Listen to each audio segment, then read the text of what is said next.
Okay, good evening, everyone. I'm Lobsang Wangu, and I, on behalf of Tibet House and Flowering Dharma, would like to first of all wish all of you a very happy New Year, and thank you so much for coming for this class in such cold weather. Without further ado, we would like to start today's program. First of all, I would request Tenzin La from Tibet House to briefly introduce Tibet House to the audience here. Hi, welcome to Tibet House. Am I audible at the back? Welcome to Tibet House, and I'm very obliged to collaborate with Flowering Dharma and LTWS Delhi for the PANORAMA third, I think, right? Third PANORAMA certificate course. So I won't take much time, as all of you are very much excited about the Geshe-la's teaching. So I will not take much time. Before, as a protocol, I would like to introduce about the Tibet House, the studies. Tibet House was the first of all kind it is in the world. His Holiness the Dalai Lama's recurring emphasis on developing a sense of universal harmony and compassion as the only effective antidote to the global suffering, together with a new need for a meaningful exchange between different religious and cultural traditions, has had a profound effect on the purpose and activities of Tibet House. Over a period of 5 decades since its inception, Tibet House has come to be recognized as the significant institution of Tibetan culture and Buddhist studies.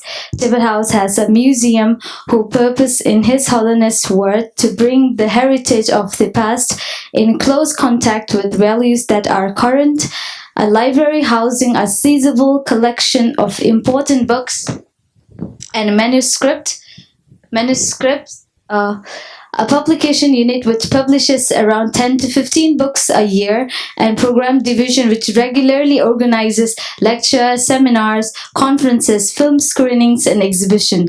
As an increasing number of people worldwide getting interested in the Tibetan studies and Buddhist teachings like you are, the horizon of Tibet House continues to expand. So you can find more detail about our programs, our courses. The brochure we will give you after while you go out from the Tibet House, and we'll provide you the brochure, and it will give you the brief understanding on Tibet House as well, and the programs and the courses, what Tibet House is all about. And for the information, general information, one of the upcoming conferences coming very soon. It's on psychology perspective on Western and Eastern psychology. So if you are very much interested, you can just go to our website for more details, and you can register into it. That's it. Thank you very much for coming, and I hope you all had a wonderful and productive, enlightening session with Geshe-la and with the help of Flowering Dharma. Thank you. Thank you, Tenzin La. As I see many new faces here, so I would also like to introduce a little bit about Flowering Dharma. So Flowering Dharma is an organization that was formed by the Ladakhi students who were studying in Delhi University some 10 years ago. And since then, Flowering Dharma has been actively engaging youth in preserving the ancient Indian philosophical tradition, and the PANORAMA courses is part of it. So through this course, as in the name, with PANORAMA of Buddhist philosophy, psychology, science, and practice, this type of course is designed especially for the beginners. But as there are many people who have already been taking such kind of classes, I would also like to encourage you to come for such classes, because this can be a very good platform for you to clear your doubts and have a more grasp at the basic level of the Buddhist philosophy. So with that, I would like to request Ms. Lamo to introduce our teacher, Geshe-la. Hello everyone, am I audible? So we don't need introduction of Geshe-la, as everybody knew Geshe-la. So for those who are new to Tibet House, okay, am I not audible? Okay. For those who are here for the first time, so I'm going to introduce our teacher, Venerable Geshe Dorje Damdula. Venerable Geshe Dorje Damdula is currently the director of Tibet House, New Delhi. the culture center of His Holiness the Dalai Lama. While being assigned with the responsibility of the directorship of Tibet House, he also gives regular lectures and leads philosophy classes in Tibet House and other places as well. He travels widely within India and abroad to teach Buddhist philosophy, psychology, logic, and practice. He has also worked on several books. On assigned by the Office of His Holiness Dalai Lama, he visited USA in 2008 to work with Professor Paul Ekman on His Holiness the Dalai Lama's book, Ethics for a New Millennium, Part 2nd, and the book series Art of Happiness, which were jointly written by His Holiness Dalai Lama, such as The Graded Path, and he has written a number of papers for national and international conferences on topics such as the paradox of the brain and the mind and ultimate reality according to the Arya Nagarjuna. He is currently in process of writing 2 books, one entitled Journey into the Paradox of Brain and Mind, and other What Constitutes the Ultimate Reality, the effects of understanding the ultimate reality. So from here, I think Ajumon. Thank you, Lamula. So Geshe-la will join us in any minute now. So in the meanwhile, I would request Lotus La to kindly lead the prayer sessions.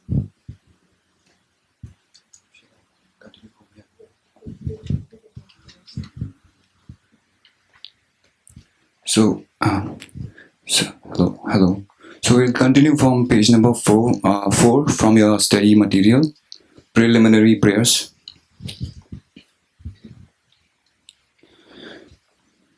We'll start by setting up proper motivation, which has 3 parts: refuge field, bodhicitta field, and the aim of the practice.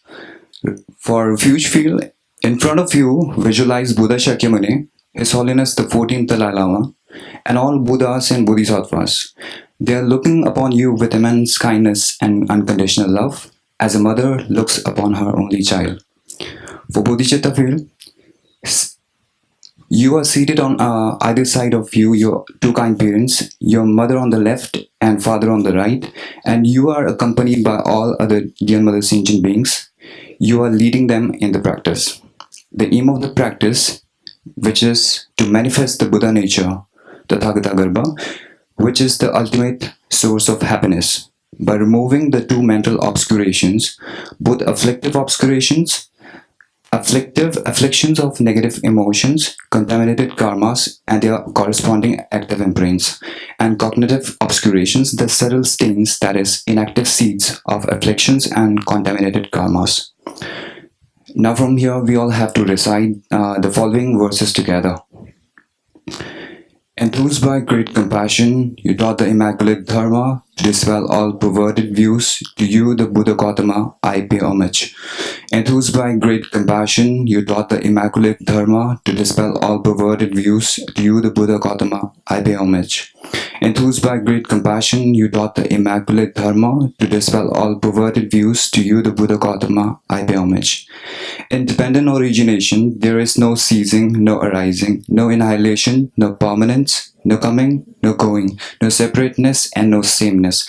I prostrate to the consummate Buddha, the supreme among all teachers, the one who taught this peace, which is freed of elaborations. I prostrate to the mothers of the hearers, the Bodhisattvas and the Buddhas, who through the knowledge of all lead hearers seeking pacification to complete peace, who through the knowledge of paths causes those helping migrators to achieve the aims of the world, and who through the possession of omniscience helps subduers expound a variety of teachings. The one who has taught into the reliable guide, motivated by altruism to benefit sentient beings. The teacher, Sugata and protector, to you I make prostrations.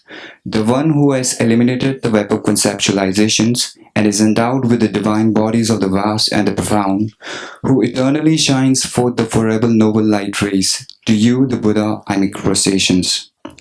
Now, refuge and generating bodhicitta. I go for refuge until I am enlightened to the Buddha, Dharma and the Sangha. By my accumulations of the practice of giving and so forth, may I become a Buddha to benefit all sentient beings. I go for refuge until I'm enlightened to the Buddha, Dharma, and the Sangha. By my accumulations of the practice of giving and so forth, may I become a Buddha to benefit all sentient beings. I go for refuge until I'm enlightened to the Buddha, Dharma, and the Sangha. By my accumulations of the practice of giving and so forth, may I become a Buddha to benefit all sentient beings. Inspired by wisdom and compassion, today in the Buddha's presence, I generate the mind of full awakening for the benefit of all sentient beings. The essence of the dependent origination mantra.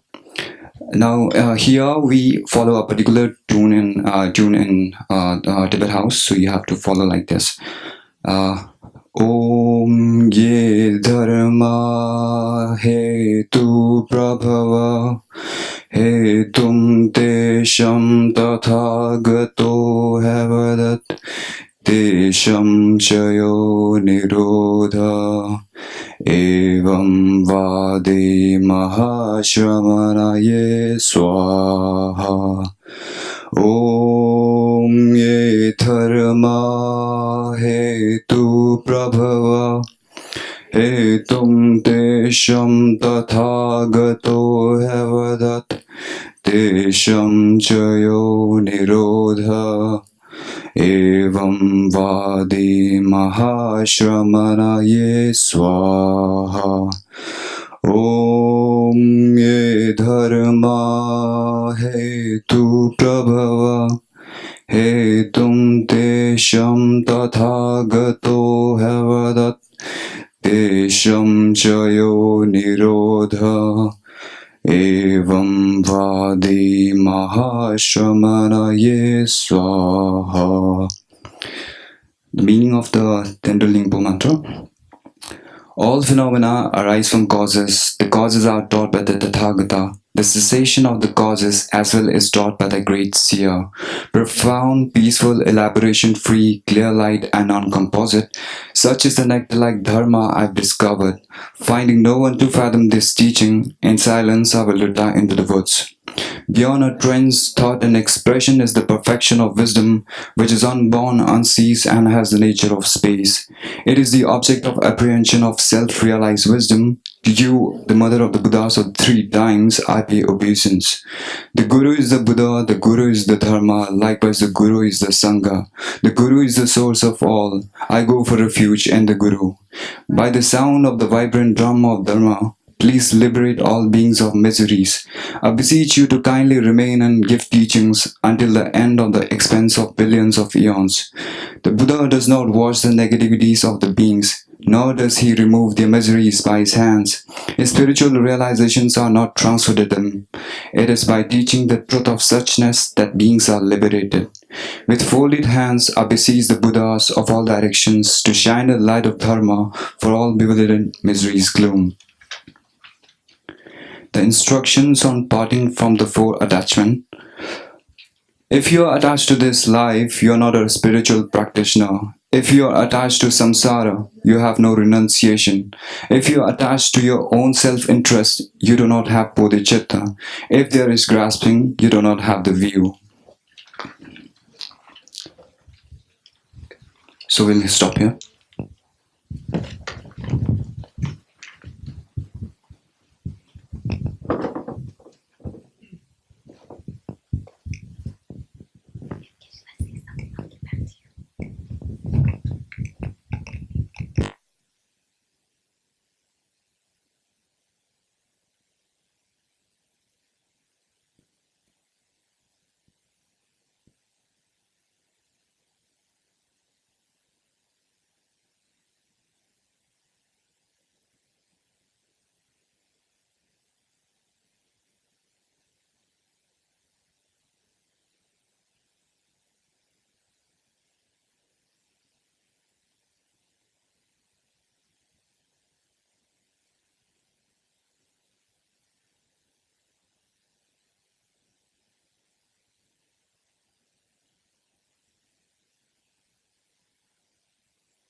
Okay, welcome you all here. So we have Losangmali here, and and a very dear Tapala. Where's Tapala? Okay. So basically this is, thank you Tapala, please come. Okay.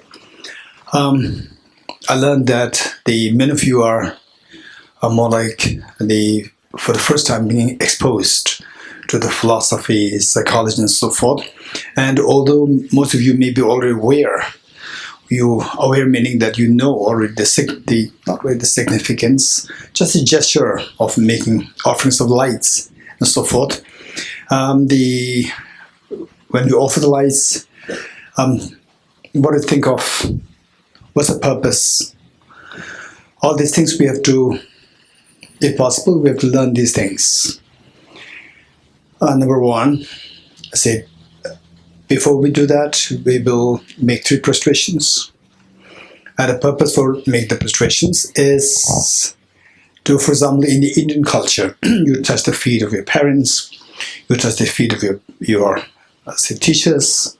So likewise, so it's a gesture of respect, showing respect. And what's the significance? What's the purpose of, again, I show respect, physical gestures. 1, why should be respect? Number 2, why? Making prostrations is showing respect. How?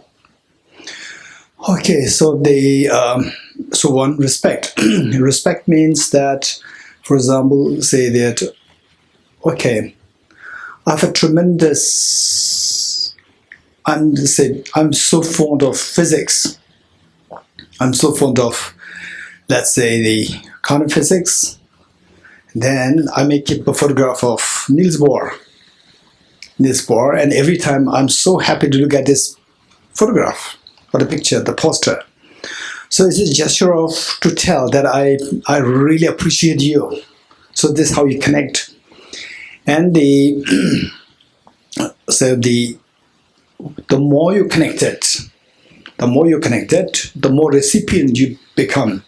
The receptivity opens. You need to learn from that particular other person. So that way I learn physics, I learn quantum physics. It's going to be much easier for me when I see Niels Bohr as my role model. Likewise, say the Buddha here, the Buddha Shakyamuni, and all the enlightened beings.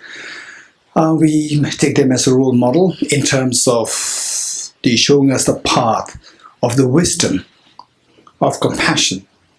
And these two will realize, hopefully within this panorama session, we'll realize that, okay, these are 2 things which will actually make me happy. Each one of us happy, meaningfully happy, genuinely happy. Okay, so we see that given that these 2 things make us the happiest, so we see that who has cultivated, who has the experience, the confirmation of these 2 qualities. They are referred to as enlightened beings, the Buddha, Shakyamuni, and so forth. So we see them as role model in terms of, for us to imbibe those qualities of knowledge, wisdom, compassion, and so forth. So with this in mind, we make prostrations to say that I'm receptive to learn from you, your quality of compassion, your quality of wisdom. This one thing. And then the next one is then this receptivity, a gesture of seeing them as role model is done by ways of, say, the physical prostrations. It is just a convention. For example, say, what is this sign? Anybody? Okay, then the 3 fingers, more peace. No, 3 fingers doesn't mean anything. 2 fingers doesn't mean anything. It's just a convention. 2 fingers is peace, 3 fingers more peace. No, you're getting it? Likewise, it's just a convention. So where, say, you have to put some effort to bow down and so forth.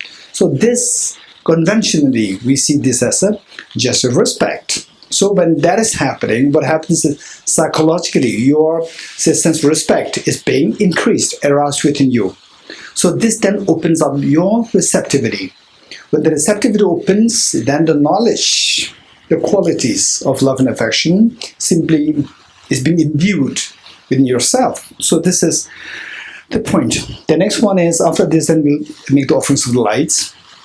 The purpose for offering lights, just as, say, the darkness, nobody wants to be in dark, and particularly in the Scandinavian countries today, nowadays, in the Scandinavian countries, we see that number of suicides happen in the winter because of long nights, like 18 hours a night, 20 hours a night within a day.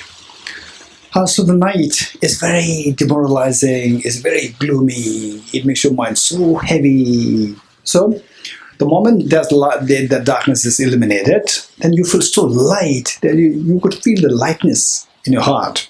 So the light that we offer is a symbolic. It's a symbolic of the light of the wisdom. Just as the darkness can be eradicated by introducing the light, it is through introducing the light of the wisdom that the darkness of ignorance can be eradicated. So finally, what we're going to learn over the next 1 month is that all our problems, say the problems of dissatisfaction, the problems of the, say, having depression, anxiety, psychosis, or whatever problems. And all these, somehow we learn that they all arise from one factor, that is ignorance. So ignorance is like darkness. Just as darkness can be eradicated only by introducing light, it is only through introducing the light of the wisdom that the darkness of ignorance can be eradicated, and through which one can expect to have the very meaningful life, total fearlessness, and the infinite happiness. Okay, so this is symbolic. So we'll make 3 prostrations, and given that, how many participants are there? Okay, so we are not too sure how many lights we have here. And the point is that it doesn't matter, we'll take turn. So for today, maybe half, a little more than half can offer the lights, and then the rest will offer the lights next time. Okay, so let's see if everybody will get the chance today.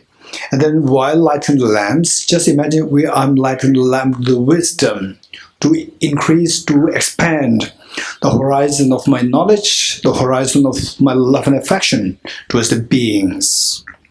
And then as I expand the horizon of love and affection, the knowledge, it is not only me that I'm doing it, I'm going to include within my visualization my true parents, your siblings, and all sentient beings, leaving them aside with them.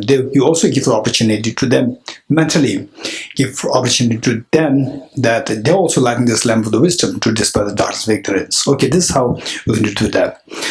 I'm not too sure if you have this, okay.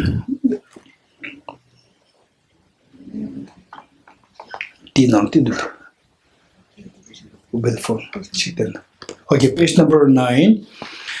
Page number 9. So there's one stanza there. Whenever you happen to offer lights, wherever, Bodh Gaya, in your own places, wherever, when you make offerings of this light, it would be good if you can recite this stanza here. The last stanza. The last stanza, we'll say this together 3 times, and then when we go to offer the lights. Okay, first we say this 3 times, then we make prostrations, then we go to offer the lights. As we go to offer the lights, we'll continue to say the same thing. Okay, let's read this together. With folded hands, I beseech the Buddhas of all directions to shine the light of Dharma for all bewildered mysteries gloom.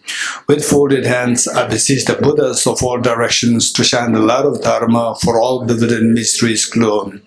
With folded hands, I beseech the Buddhas of all directions to shine the light of Dharma for all bewildered mysteries gloom. Okay, thank you. So let us make 3 prostrations. As we make prostrations, imagine that all sentient beings, your parents, your family members, everyone is joining you in making these prostrations to all Buddhist Bodhisattvas.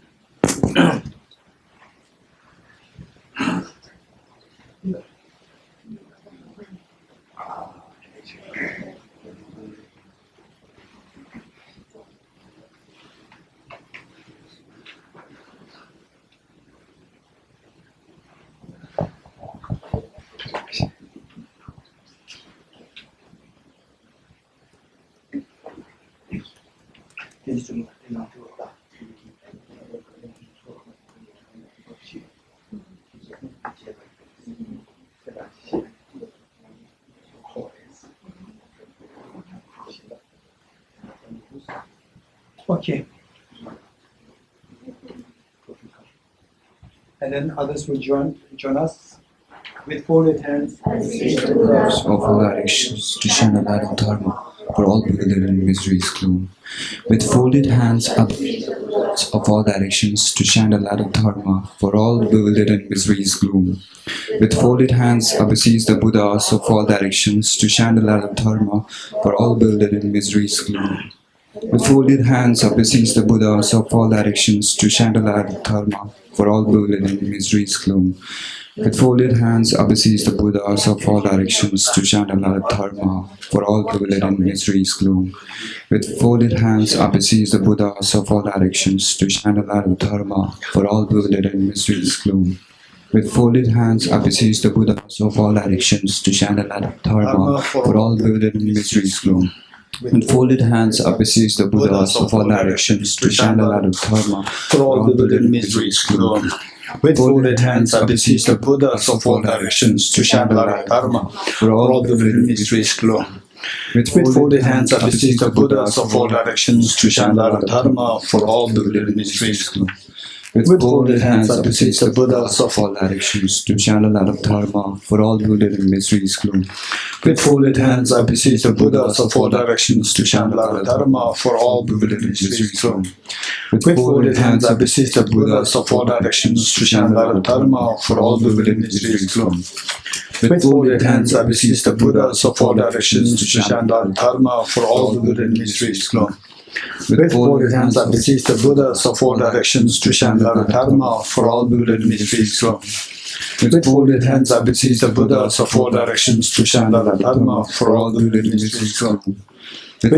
hands I beseech the Buddhas of all directions to shine the light of Dharma for all bewildered in misery's gloom.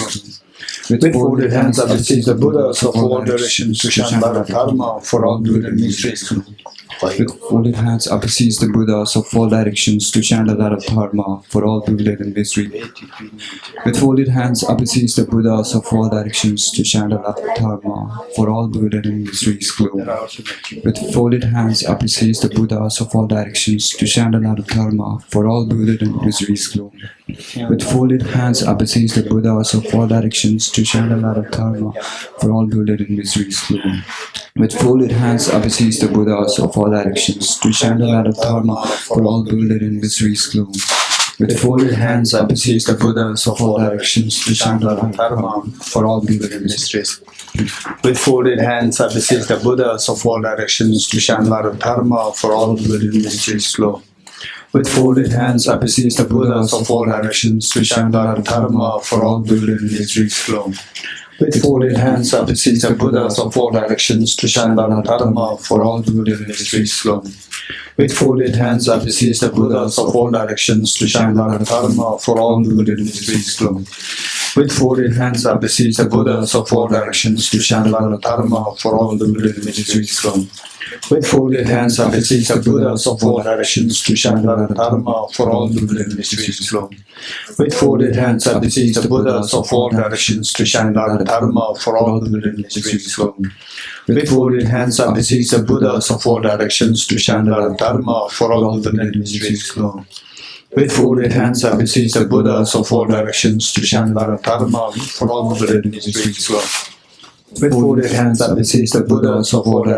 shine the light of Dharma for all bewildered in misery's gloom. With folded hands I beseech the Buddhas of all directions to shine the light of Dharma for all bewildered in misery's gloom.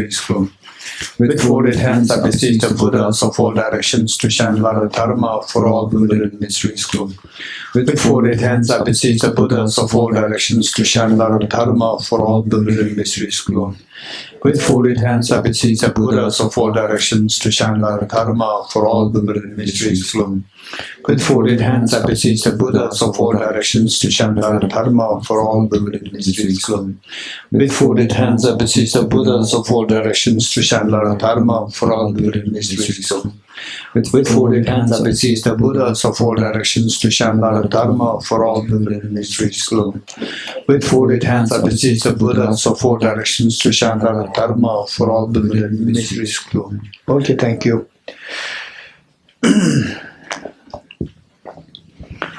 Okay, welcome you all to Tibet House, and then on behalf of Flowering Dharma also. By the way, the collaboration.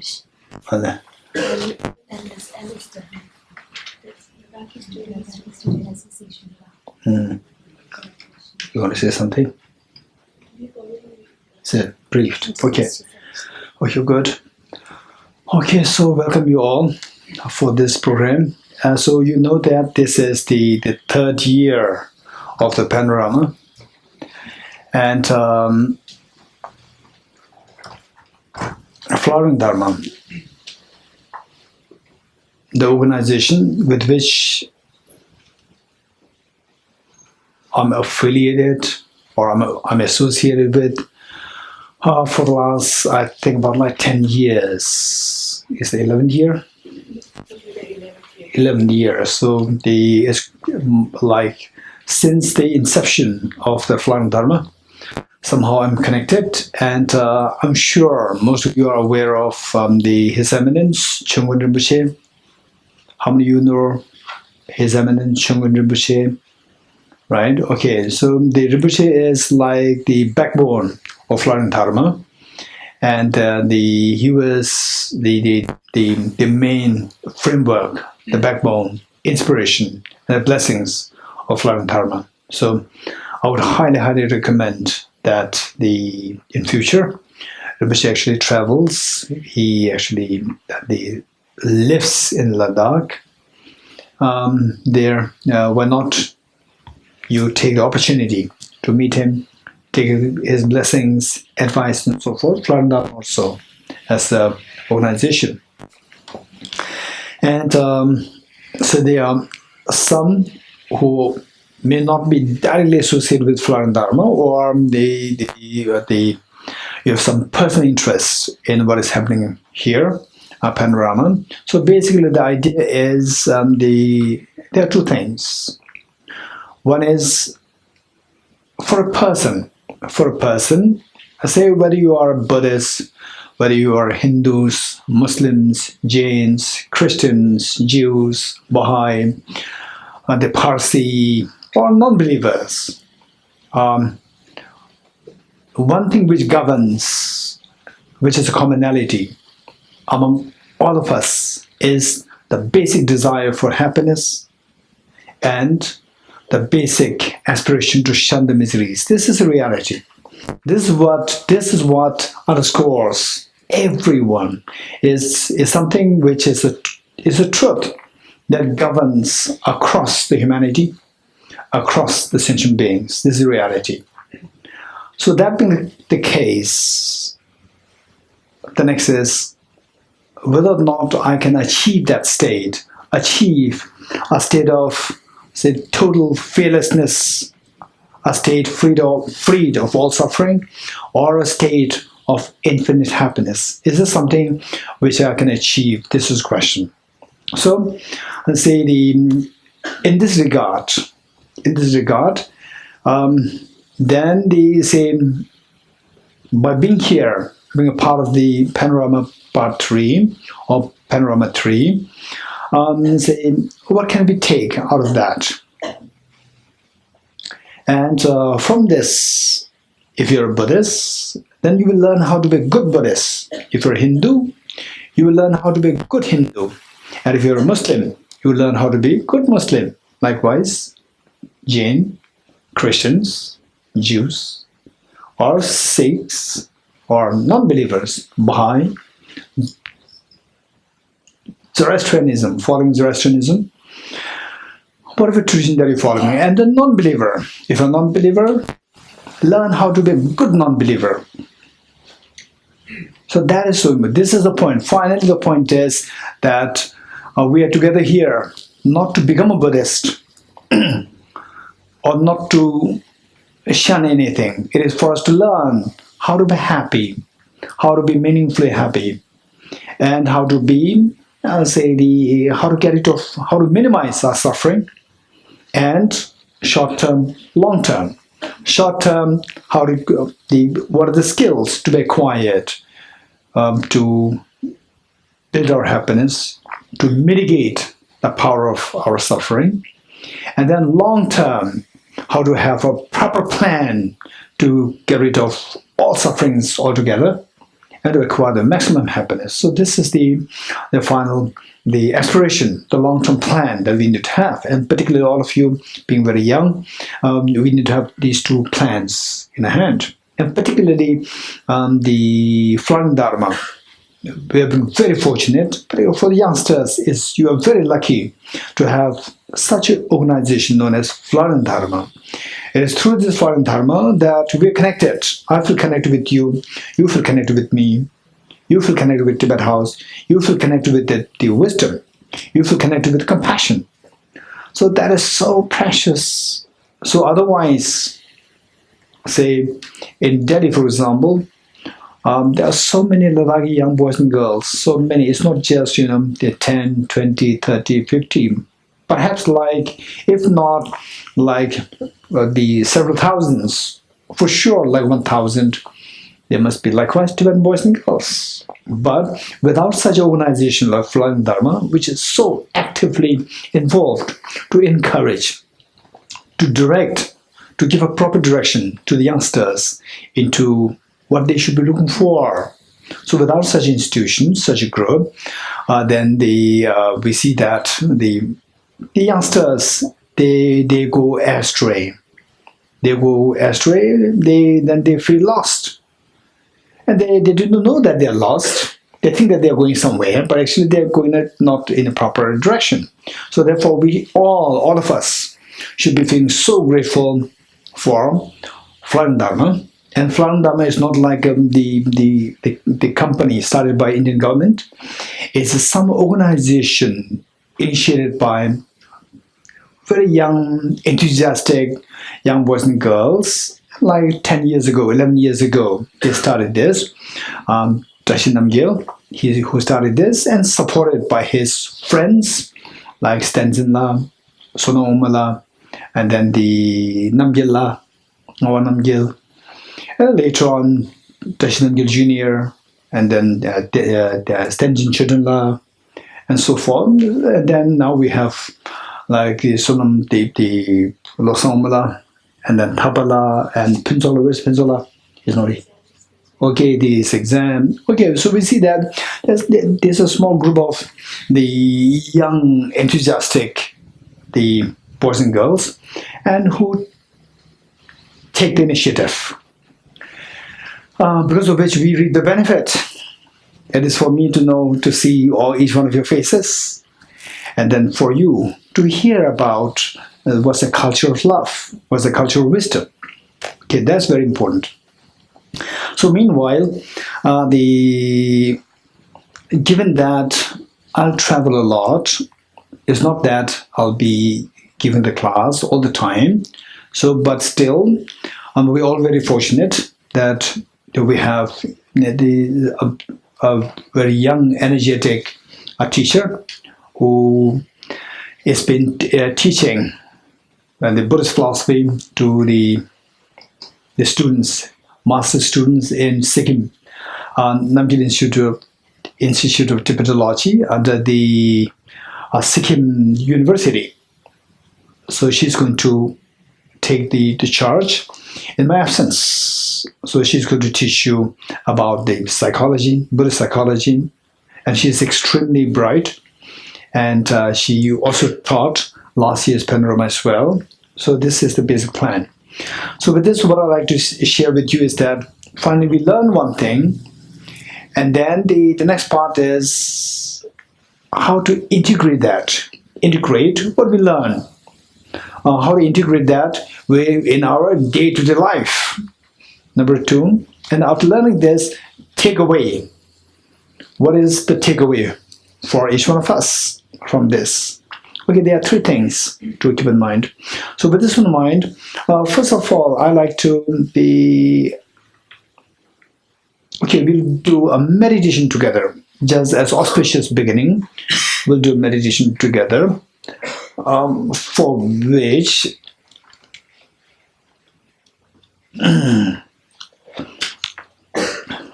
Okay, we'll turn to, before we actually do the meditation, then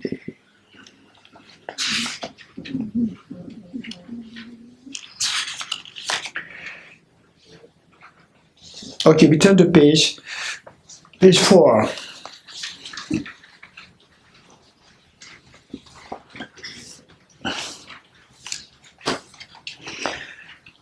If possible, after the panorama course, each one of us, we expected to know the meanings of all the verses which we're going to read here, right? For day 1 is fine.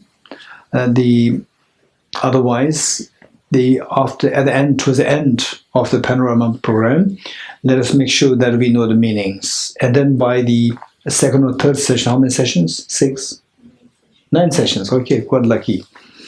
Okay, 9 session means by the 4th or 5th session, if you still see the verses which we're going to read not too clear in terms of the meaning, feel free to ask me, or somehow we have to learn the meanings. You're getting it? Okay, so with this in mind, let's turn to page 4. We'll read from there. Okay, so what we do is that the panorama is going to be more like academic, partially academic, more academic oriented, meaning that it's for the knowledge. And then in terms of the imbibing this, in terms of say the how to integrate that in your life and so forth. So the emphasis is more on acquiring the knowledge. And then meanwhile, we'll be very happy to also share with you imbibing, how to imbibe. But more emphasis on the academic learning. You're getting it? Finally, most of you must already have heard His Holiness the Dalai Lama encouraging people that by going to the temples and so forth, you must learn something. Just follow strictly. Don't just follow blindly. No blind faith. You must learn something. You must know why you do these things. You're getting it? Okay. So from there, what we're learning here is going to be extremely beneficial for us. And this will, if we're able to take the maximum advantage of our being together, including myself, I can also learn a lot from my interaction with you. And for sure, they're going to be that we can learn mutually. Okay, with this in mind, setting proper motivation plays a very important role. The Indian masters, Tibetan masters, they would say that your virtues, how beneficial they're going to be like, is determined by 2 things, 2 activities. One in the beginning, one at the outset, and the other at the end. In the beginning is setting a proper motivation. At the end, dedicating the virtues appropriately. 2 things. One is setting a proper motivation. Number 2 is dedicating the virtues properly. Proper dedication virtues, 2 things. If you do that, if these 2 things are intact, then whatever good things that you do is going to be of tremendous benefit and tremendous worth. So with this in mind, setting a proper motivation. Okay, so let us visualize the sources of compassion, sources of wisdom, like the Buddha Shakyamuni, and in fact, any being, for example, like Jesus Christ, for example, like Krishna, or for example, like Bahula, the Baha'is founder, and then like Guru Nanak, then like who's Jain's? Lord Mahavir, right? Okay. Then the Bahula and Bob. The Bob, who was the one who made the prophecy of the emergence of Bahula. So you say anyone who one sees as his source of inspiration, like say the Prophet Muhammad, anyone who you see as a source of inspiration in terms of compassion, in terms of wisdom, you can think of that. And maybe your next door neighbor who can be extremely compassionate towards you, who can be extremely knowledgeable, sensible, so grounded, and you see that person as your role model. Perfect, you can visualize that person. In other words, anyone who you see as a source of inspiration, of wisdom and compassion. So then you visualize in front of us.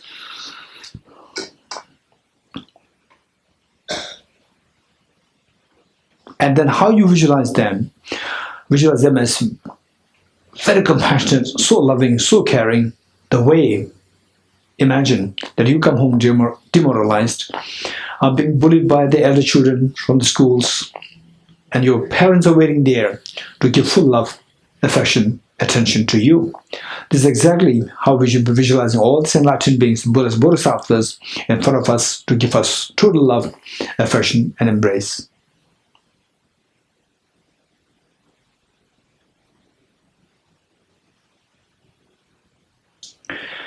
And next, visualize your two parents. Visualize your siblings. Visualize everyone here in Delhi, in Ladakh, in India, in the entire world, in the entire Milky Way galaxy, in the entire universe. Just visualize every single sentient being, human beings, animals, insects, the spirits, hungry ghosts, hell beings, god and goddesses. Every single sentient being, not living anyone aside. Visualize all of them and encourage them, inspire them, persuade them, drive them to join us in this taking, in this extracting a profound meaning out of your life. So with this in mind, let's turn to page 4. Let's read this together. And teach by great compassion, you taught the Immaculate Dharma to dispel all perverted views. To you, the Buddha Gautama, I pay homage. And teach by great compassion, you taught the Immaculate Dharma to dispel all perverted views. To you, the Buddha Gautama, I pay homage. And teach by great compassion, you taught the Immaculate Dharma to dispel all perverted views. To you, the Buddha Gautama, I pay homage. And dependent origination, there is no ceasing, no arising, no annihilation, no permanence, no coming, no going, no separateness, and no sameness.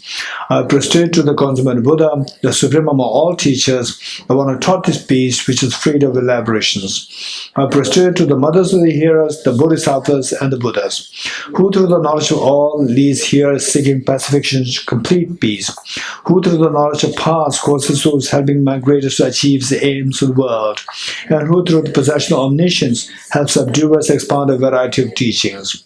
The one who is transformed into the reliable guide, motivated by altruism to benefit sentient beings, the teacher, Sugata and protector, to you I make prostrations. The one who has eliminated the web of conceptualizations and is endowed with the divine bodies of the vast and the profound, who eternally shines forth the forever noble light rays, to you the Buddha I make prostrations. I go for refuge until I'm enlightened to the Buddha, the Dharma, the Sangha. By my accumulations through practice of giving and so forth, may I become a Buddha to benefit all sentient beings. I go for refuge until I'm enlightened to the Buddha, the Dharma, the Sangha. By my accumulations through practice of giving and so forth, may I become a Buddha to benefit all sentient beings. I go for refuge until I'm enlightened to the Buddha, the Dharma, the Sangha. Practice giving and so forth, may I become a Buddha to benefit all sentient beings. Inspired by wisdom and compassion, today in the Buddha's presence, I gem the mind of full awakening for the benefit of all sentient beings. Okay, the next stanza. The page 8. This stanza is very important. The essence of dependent origination mantra. In Tibetan, Tendel Nyingbo Sunga. Tendel Nyingbo. Okay, good. Some of you already know how to recite this with the tune, and others who don't know this, just listen to us and then join us. Okay, ready? 3 times. Om ye dharma hetu prabhavam hetum te Tesham tathagato yavatat Tesham jayo nirodha Evam vati mahashramanaya swaha Om yedharma hetu prabhavam Hetum tesham tathagato yavatat Tesham jayo nirodha Evam vati mahashramanaya swaha Om yedharma hetu prabhavam Hetum tesham tathagato yavatat Tesham jayo nirodha Evam vati mahashramanaya swaha. Okay, we will read the meaning of the mantra. All phenomena arise from causes. The causes are taught by the Tathagata. The cessation of the causes as well is taught by the great seer. Profound, peaceful, elaboration-free, clear-light, and non-composite. Such is the natural light Dharma I have discovered. Finding no one to fathom this teaching, in silence I'll return to the words. Pure utterance and thought and expression is the perfection of wisdom, which is unborn, unsees, and has the nature of space. Is also the apprehension of the self-realized wisdom. To you, the mother of the Buddhas, of the 3 times of your obeisance. The Guru is the Buddha, the Guru is the Dharma, likewise the Guru is the Sangha, the Guru is the source of all. I go for refuge in the Guru. By the sound of the vibrant drum of Dharma, please liberate all beings from miseries. I beseech you to kindly remain and give teachings until the end of the expanse of billions of aeons. The Buddha does not watch the negativities of beings, nor does he remove their miseries by his hands. His spiritual realizations are not transferred to them. It is by teaching the truth of the suchness that the beings are liberated. With folded hands, I beseech the Buddhas of 4 directions to shine the light of Dharma for all bewildered miseries glow. Okay, page 11. If you are attached to this life, you are not a spiritual practitioner. If you are attached to samsara, you have no renunciation. If you are attached to your own self-interest, you have no bodhicitta. If there is grasping, you do not have the view. Okay, page 13. Praise to Shakyamuni Buddha. To the founder, the endowed transcendent destroyer, the one gone beyond, the 4 destroyer, completely perfected, full awakened being, perfect in knowledge and good conduct, Sugata, knower of the world, supreme God of human beings to be tamed, teacher of gods and human beings, to you, the completely and fully awakened one, endowed transcendent destroyer, the glorious conqueror, the subduer from the Shakya clan, I prostrate, make offerings and go for refuge. When, O supreme amongst humans, you are born on this earth, you paced out 7 strides, then said, I am supreme in this world. To you who are wise, then I prostrate.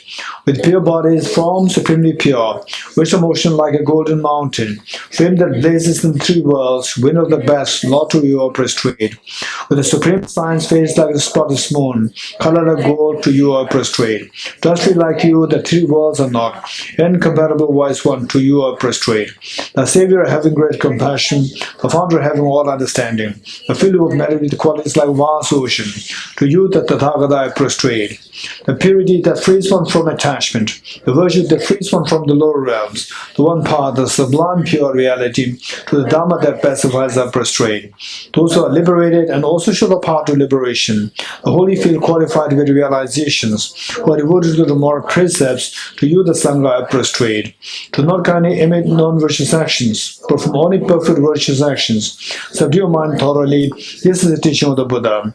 A star, a visual aberration, a flame of lamp, an illusion, a drop of dew or a bubble, a dream, a flash of lightning, a cloud. See conditioned things as such. Through this marriage may sentient beings attain the rank of all-seeing, subdue the 4 faults, and be delivered from the samsara's ocean, perturbed by the waves of aging, sickness, and death.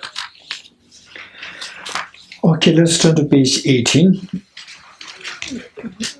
We will start this mantra. Tiyatha Om Gade Gade Para Gade Para Samgade Buddhist. Okay, let us say this 7 times together. And over time, we also need to know the meaning of this mantra. the Heart Sutra overall. We'll also do Heart Sutra overall. You can do that. Okay, with that in mind, let's recite this 7 times together. Again, same thing. Those who don't know how to sing this, don't worry. Listen to us and then join us. Tirtha Om Gate Gate Paragate Parasangate Bodhi Swaha Tirtha Om Gate Gate Paragate Parasangate Bodhi Swaha Tirtha Om Gate Gate Paragate Parasangate Bodhi Swaha Tirtha Om Gate Gate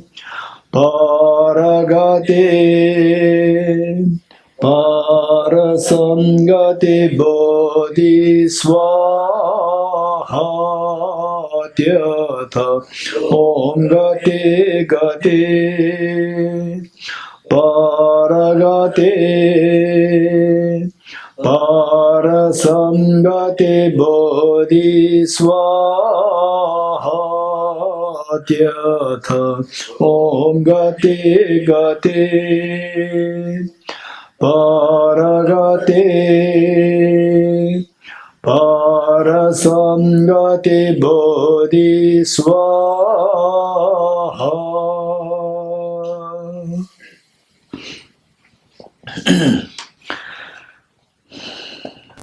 Okay, 5 minutes meditation.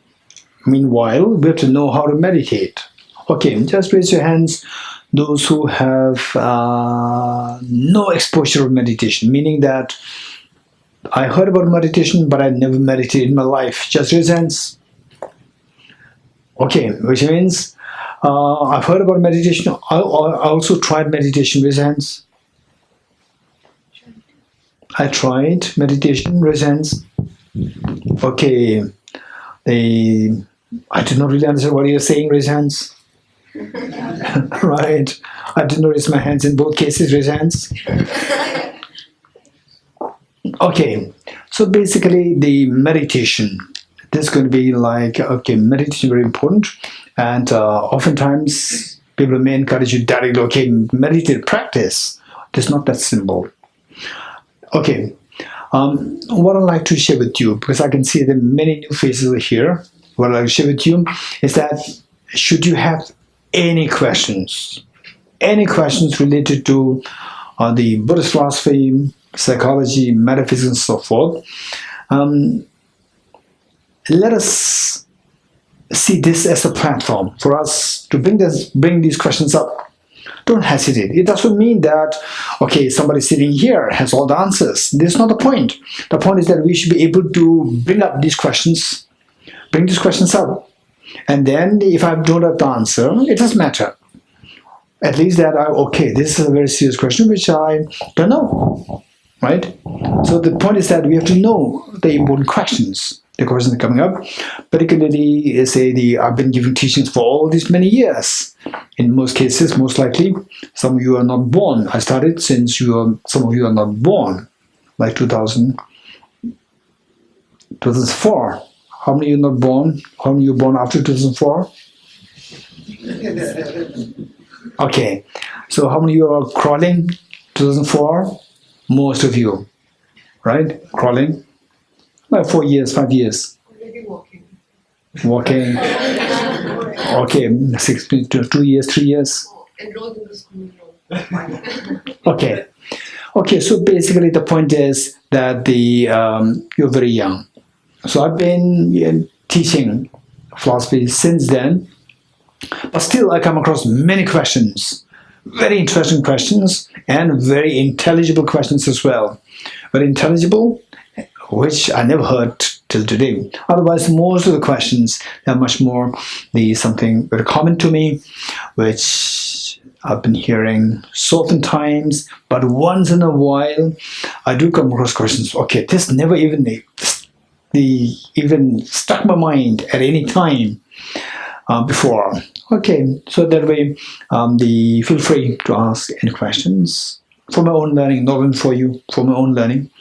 One, and then what next? Okay, so let us see that, for example, like the rituals. Rituals, why do you have to do the rituals? And so for any question that you might have, that you've seen in your life, what your parents are doing, what in the monasteries that the monks are doing, and so forth, any question that you might have, I'll be very happy to see this as a platform for all of us to learn from each other. Okay, so this is basic thing that I like to share with you. Now for the meditation. One, why do we have to meditate? Next, how do you do it? Once I know why we do that, then let's go, how should I do it? Okay. Okay, why do we need to meditate? Finally, we have to come to know that I, you, each one of us, what do we want? Okay, happiness. Anybody else? What do you want? Peace. Peace. Anything else? Don't be too formal. You're gonna, huh? Success. I want success. And some people? Satisfaction. Anything else? Fame. Yeah. Oh, I want to become popular. Right. And then some people, I want PUBG. PUBG. Right. I want to play PUBG. Right. And some, I just want an iPad. Right. I dream of having an iPad all the time. Right. Then what else? Then maybe some iPhone 11. We never know. You're getting it? Okay. Point is, there is no harm in having any aspiration, including iPhone 11. There's no harm in it. The point is, you ask the second question. Most of us, what we do is that we ask this first question, we get stuck there. We ask the second question. Why do you need iPhone 11? What's the answer? So that I will be the one who is the most privileged one. That others don't have. At most, they have iPhone X and iPhone 11. What is it if you are the privileged one? Then I'll be happy. Finally, I'm the happy. You getting it? Everybody's seeking happiness. Finally, so if you go into this, learn how to ask questions to your life, you'll see that everybody's seeking the same thing. There's no difference. So therefore, the Buddha emphasized on the equality, that we are all equal. There should be no difference on the basis of the gender. There should be no difference. Gender discrimination should not be there, because finally we all want happiness. Whether boys or girls, it's the same. It's not that the boys want happiness, girls want suffering. No, both want happiness. It's the same, right? And what they consider as happiness, it may differ. But then finally, even these differences, why? Because I want happiness, I don't want suffering. So the Buddha emphasized so much on the gender equality. And Buddha simply disagrees with any kind of discrimination-based ideology. There should be no discrimination between anything, between gender, caste, creed, and so forth. No, we are all just equal. And then for the time being, what I said is that we are all equal on the basis of our basic aspirations. We all equal in aspiring happiness, in shunning miseries. This is one thing. Then there's a deeper philosophical understanding, which is known as the ultimate source of happiness, Tathagata Garbha. So that I'm going to talk to you a little later, not now. Okay, with this in mind, why do we need to practice meditation? One. For that matter, what we learn is that what we aspire happiness, we shun miseries. And if you want to get rid of miseries, what should we do? So the mantra which we recited right now, Ye Dharma Hetu Prabhava. All these phenomena arise from the causes. Ye Dharma, these phenomena, Hetu, cause, Prabhava, arise. These phenomena arise from their causes. Happiness that we seek also arises from causes. The miseries which we shun also arise from causes. If you don't want the miseries, identify the causes of miseries and eliminate them. If you want happiness, identify the cause of the happiness and embrace them. This is the basic principle. Yet, while we want happiness, happiness arises from the virtues, and we simply discard the virtues. We just push away the virtues. Miseries arise from non-virtues, and we embrace the non-virtues. This is all because of ignorance. So the Buddha said, all our sufferings are because of the ignorance. The root cause of all the suffering is the ignorance. You getting it? Okay. How to get into ignorance? We learn from lighting the lamp. Lighting the lamp. The purpose of lighting the lamp, purpose of offering light, is to dispel the darkness of ignorance. You getting it? So the whole purpose of our studies, to go to schools, colleges, universities, and so forth, it is to learn something, to know something, to light the knowledge, to dispel the corresponding darkness. This whole idea. So with this in mind, whole purpose for us is to dispel the deepest of the darkness of ignorance, deepest of the ignorance. You getting it? Okay. For that matter, how to get rid of that is only through lighting the wisdom. So therefore, in Buddhism, the teaching of the Buddha, there's a tremendous emphasis on the knowledge, the wisdom. Okay, this wisdom, which is symbolized by the light, the flame, this light should have two qualities. Okay, how many of you in your life, preparing for your board exams,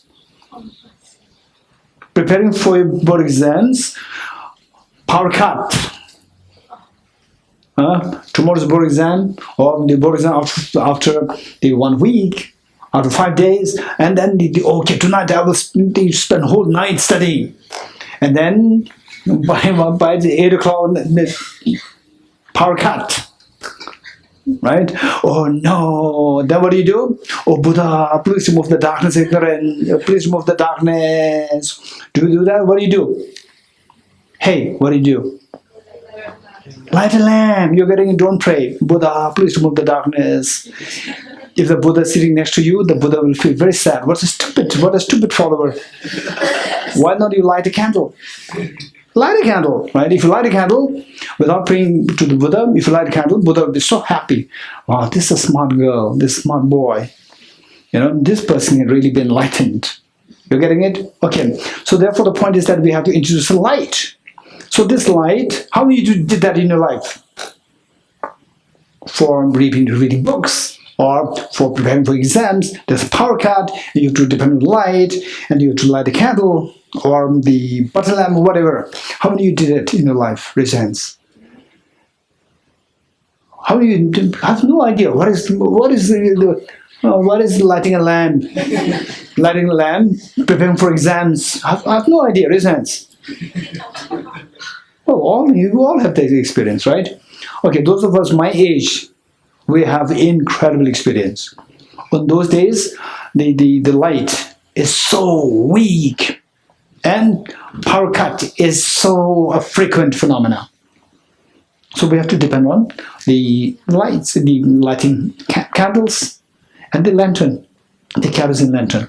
Okay, so the point is that, and while you light a lamp, right, say the letters are very small, like this, what the PANORAMA 2 did, PANORAMA 3 did, the letters very small, right? Letters are very small, and it's a power cut, total power cut, and the light is so faint, very feeble, very faint light. Does it help you to read it? Why not? What's the problem? What's the problem? Because the light is enough. The light is not enough. So the light should be very bright. You're getting it? Although the light is to dispel the darkness, but this light is not enough to dispel the darkness. So this light should be very bright, number one, right? Okay, now I give you a huge, let's say, the candle. And the light is so bright. But from the corner of your house, right, in the winter, even a very small wind, you can feel it, and the light is wavering, flickery, right? Flickery. Okay, how many of you had that experience? Like this flickery, and it's so disturbing, it strains your eyes. Why? You said that I need the bright light, I give you that. But still you are complaining. What's the problem? What's the problem? The light is not steady. You're getting it? So this light should have two qualities. One is that the light must be very bright, and then number two is that the light must be very steady. Two things. We need two things. Two things within the same entity. Two qualities within the same entity of the light. So this light should have the quality of brightness, should have the quality of the steadiness. So this light is the metaphor. It's the metaphor for our wisdom. Wisdom to dispel the darkness of ignorance. This is the light. So this light, this wisdom must be very bright, very sharp, and it must be very steady. You're getting it? So now, only with such a wisdom, which is so sharp and so steady, only such wisdom will have the capacity to get into the deepest of the darkness of ignorance. Once that is done, then you will achieve, you will accomplish what is higher. That is the infinite happiness and the total fearlessness to get rid of all the suffering that will happen. Okay, with this in mind, so what is that wisdom? Where can we get this wisdom from? Where can we get this wisdom from? Somewhere else? No, it's within us. It's within us. It must be cultivated within us.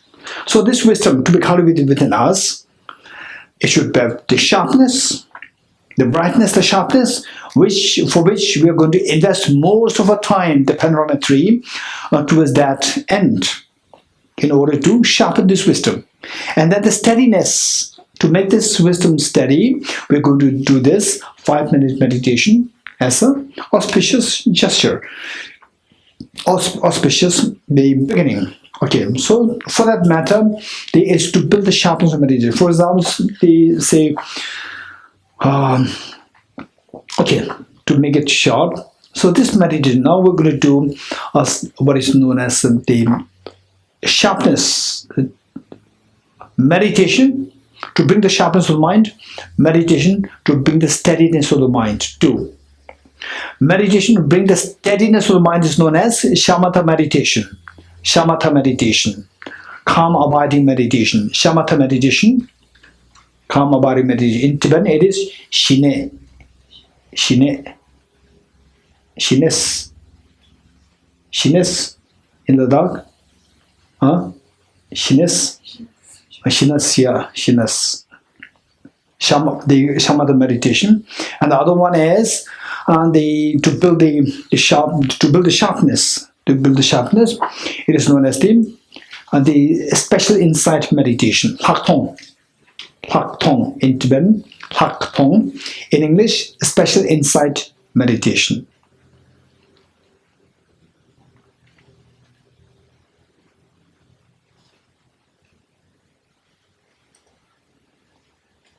Okay.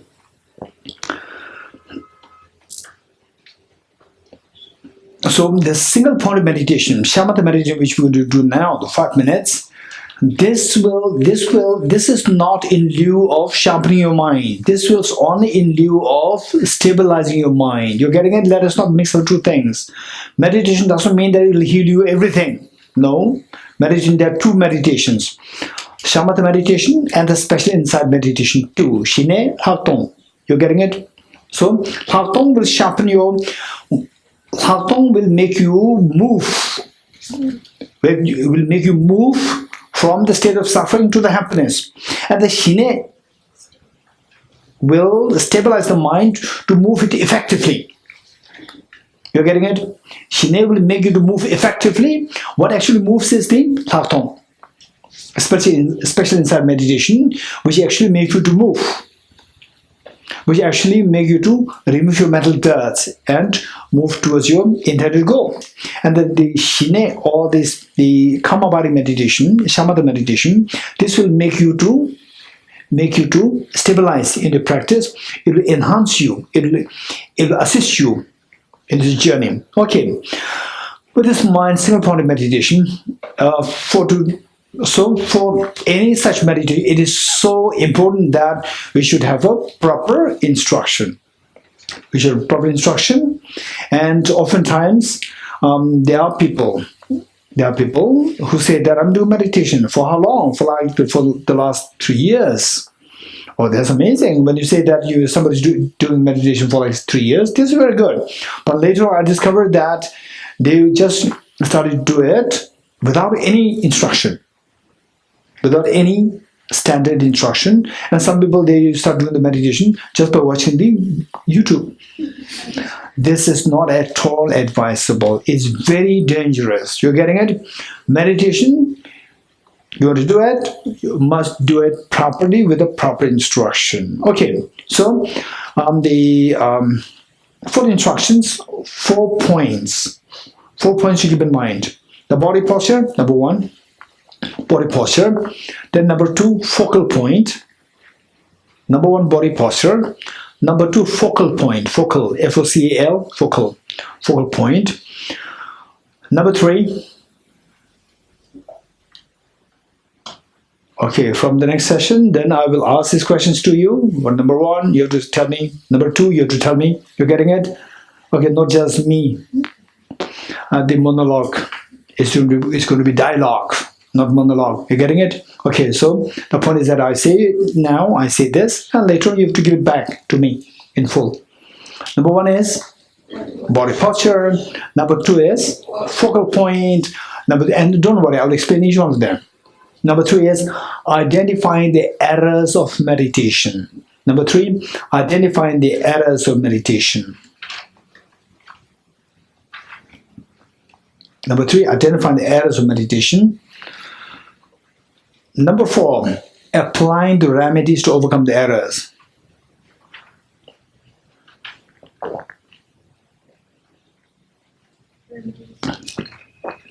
Number 1, body posture. Number 2, focal point. Number 3, identifying the errors of meditation. Number 4, applying the remedies to overcome the errors. Okay, number 1. What is number 1? Body posture. Okay, for the body posture, see if you can sit cross-legged. Cross-legged, which is your left foot on your right leg.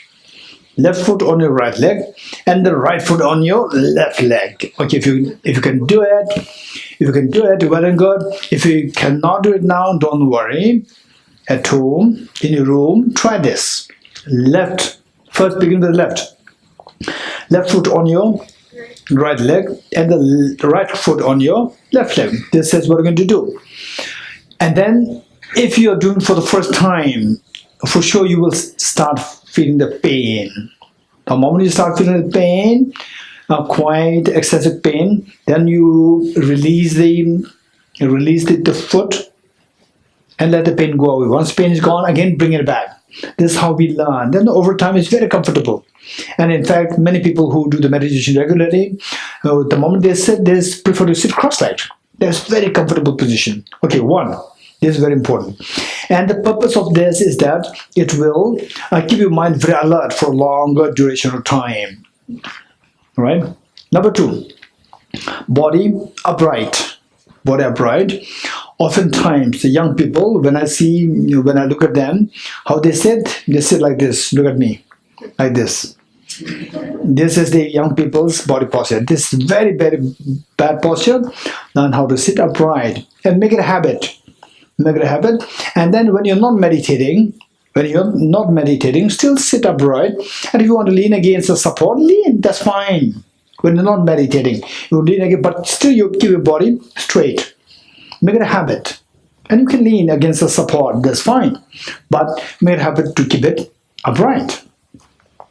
But when you're meditating, then keep upright, plus don't lean against the support.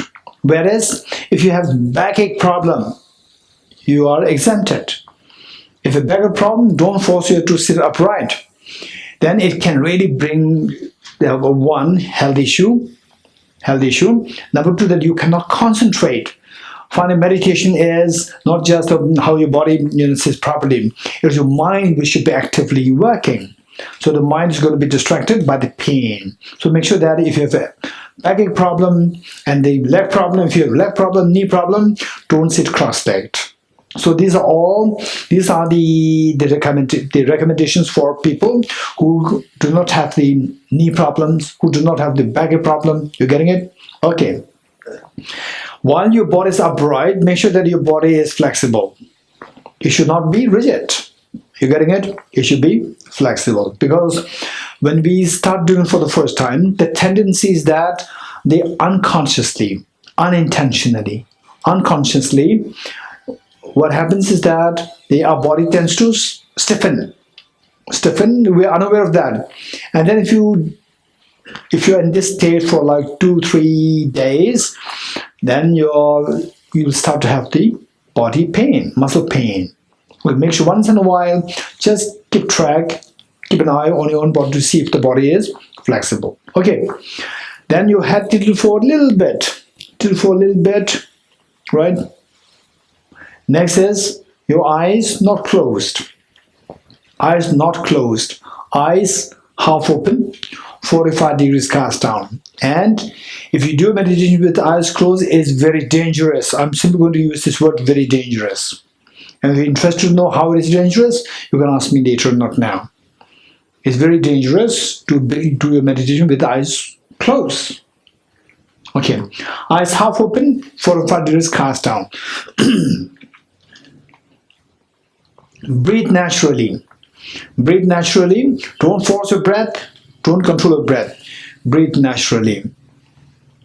Then the tip of the tongue should touch the upper palate to avoid excessive accumulation of saliva in your mouth. Breathe naturally. And teeth and the lips in their natural course. Some people may prefer to do with, let's say, the lips closed, or some people may prefer to do it in very naturally open. Okay, that's of the individual. And then right hand on your left hand, and the tips of the two thumbs joining, forming a triangle, and the two thumbs standing, forming a triangle. Place the two hands on the laps in a restful state.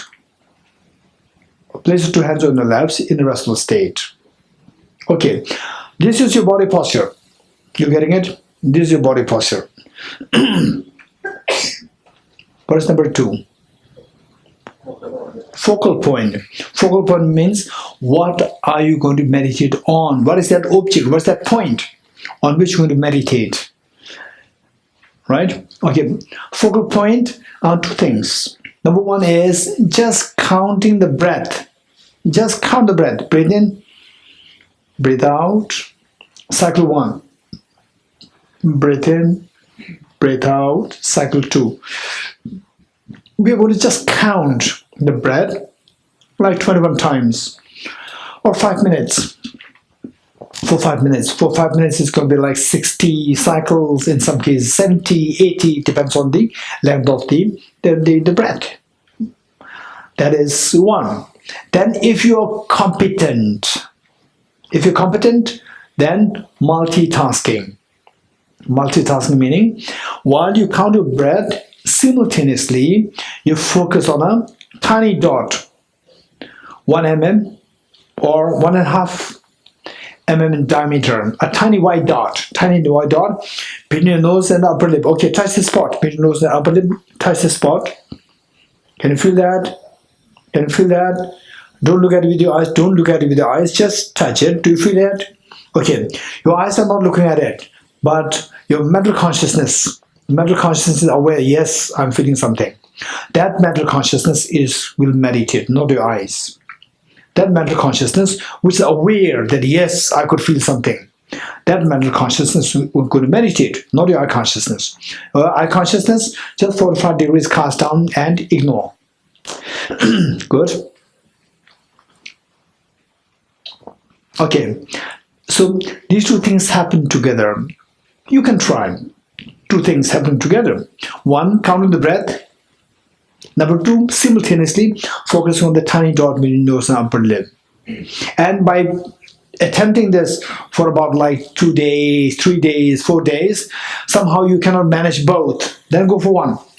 Either go for the breath. Breath would be easier then. Just count the breath, that's it. Right? And there are so many versions of the breath meditation. In some cases, just not just counting, but also following the breath, which means that okay, now the breath, the air that I breathe in, okay, it went through my right nostril, it goes through the right chakra, it's down, enters into the central chakra, it comes out from goes through the left nostril. Okay, so there are so many different versions that I just skip all these details for the time being. Let's go for this simple one. And then at the same time, those symbol, it is very effective. If you are very serious, sincere with your practice, it's very effective. Okay. What's next? Identify the errors of meditation. Errors.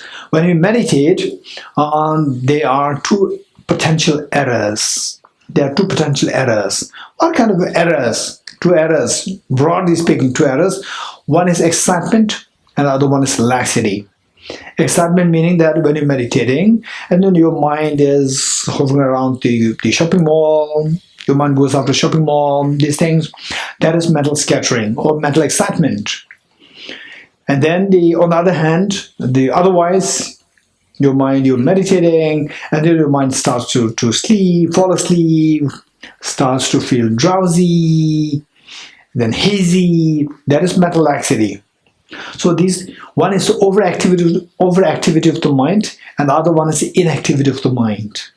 You're getting it? So these two are the two problems of the meditation. Overactivity of the mind is what? Overactive the mind is excitement, and the inactive the mind is laxity, mental laxity. Okay, these are two problems. These are two errors. Should any of these two things happen, no need to panic, no need to worry. Go for number 4. What is number 4? Applying the remedies to overcome the errors. Applying the remedy to overcome the errors. Okay, what remedies? There are two remedies. Two remedies. And then I'm saying this again, I'm saying this here. Once you attempt your practice, and should you encounter where after following all these instructions so well,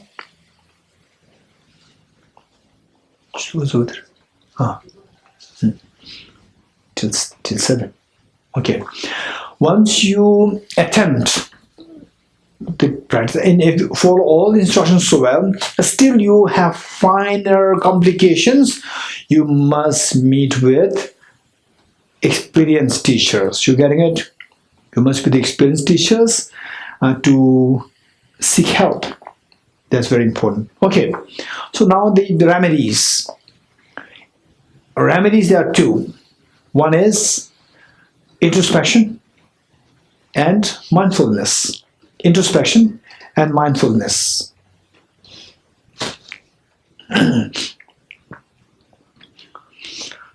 Introspection. Introspection is like a spy. Say for example, if you have a pet dog and you lost a pet dog, what do? First you go and search for the pet dog. So your mind, which is meditating, that mind is like the pet dog, right? And then instead of meditating, it is lost somewhere. It goes after the shopping malls, or it starts to sleep, right? That is, you lost a pet dog. The mind which is meditating. Now, You go and search what my mind is doing, right? You go and search of, you go to keep an eye on what your mind is doing. That is introspection. Introspection or the vigilance. Vigilance, introspection. The mind is spying on your own mind to see what your mind is doing. Okay. Once you find the pet dog, what will you do? Then you tie the dog with a rope and bring it back home and tie it to the pillar of your home. So once you see that your mind is distracted in a shopping mall or whatever, then you use the rope of the mindfulness. You use the rope of mindfulness. So once you identify that, oh, my mind is distracted. So the last 5 minutes, my mind is distracted. For the last 10 minutes, my mind is distracted.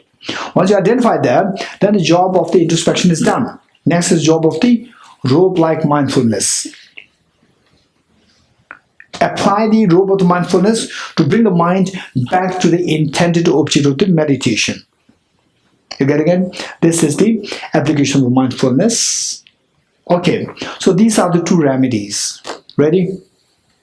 Ready? Okay. What you do is that we'll do we'll do 21 cycles. Now the time is up. We've only about like 5 minutes. If you have some question answers, you'll do just for like 2 minutes. 2 minutes meditation. Ready?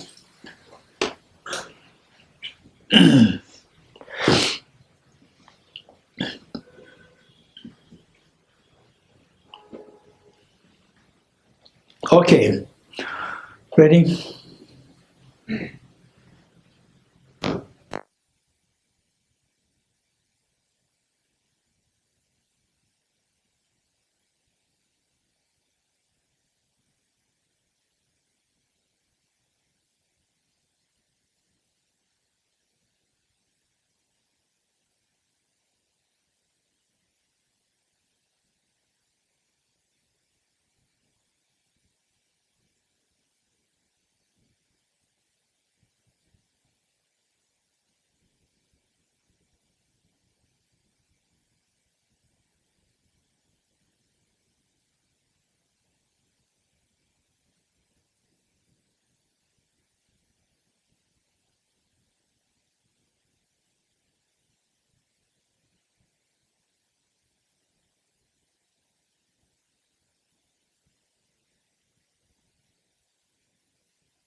Okay, so I think because that this is day one, it's very important for us to introduce to the concept of what is known as Tathagata Garbha, essence of the profession, Tathagata Garbha. essence of perfection, meaning that each one of us,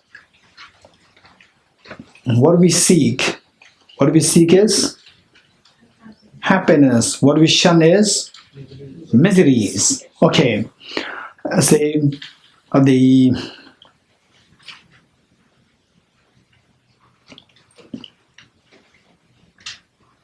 okay, we seek happiness, we shun miseries. And people, okay, some people, they go into corruption. Corruption? Why do they go into corruption? Anybody? Greed. Why greed? Because of all the endless desires. Desires. So desire for what? Luxury. Luxury. Why do they desire luxury? Happiness. So they think that the luxury will give you happiness, and then they add in prison. Prison is not a luxury. All right. Had it been the case that they knew it before, they would not do that. You're getting it? So while we crave for happiness, while we shun miseries, we embrace the causes of miseries. While we crave for happiness, we push away the cause of the happiness. And actually, okay, all of us, stretch your arms out. Stretch your hands out. Okay, don't hit anybody else. All right? Okay. Okay, now do what I'm doing. What happened? Sound of a clap arose. You're getting it? Sound of a clap arose. This sound of a clap is metaphor for the suffering that we're going through. It's a metaphor for the suffering that we're going through. And this sound, okay, now only one hand.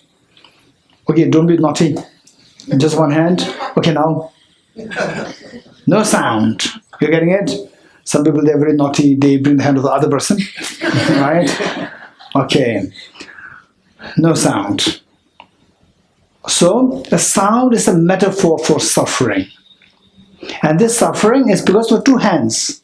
The sound is because of two hands coming together. Then the sound invariably arises. So, all the miseries that we go through, they are the results of the two hands, like two factors.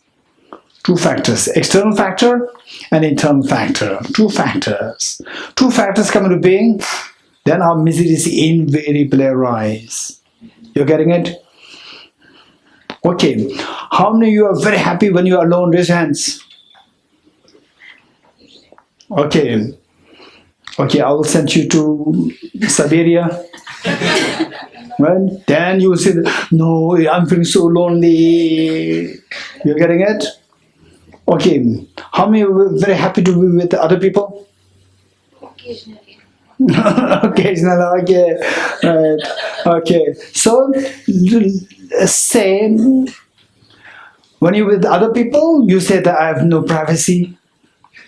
When you're lonely, you are alone, you say that I'm alone, I'm lonely. What should we do? Should I keep you alone, or should I keep you with other people? If I keep you alone, if you keep by yourself, you say that I'm lonely.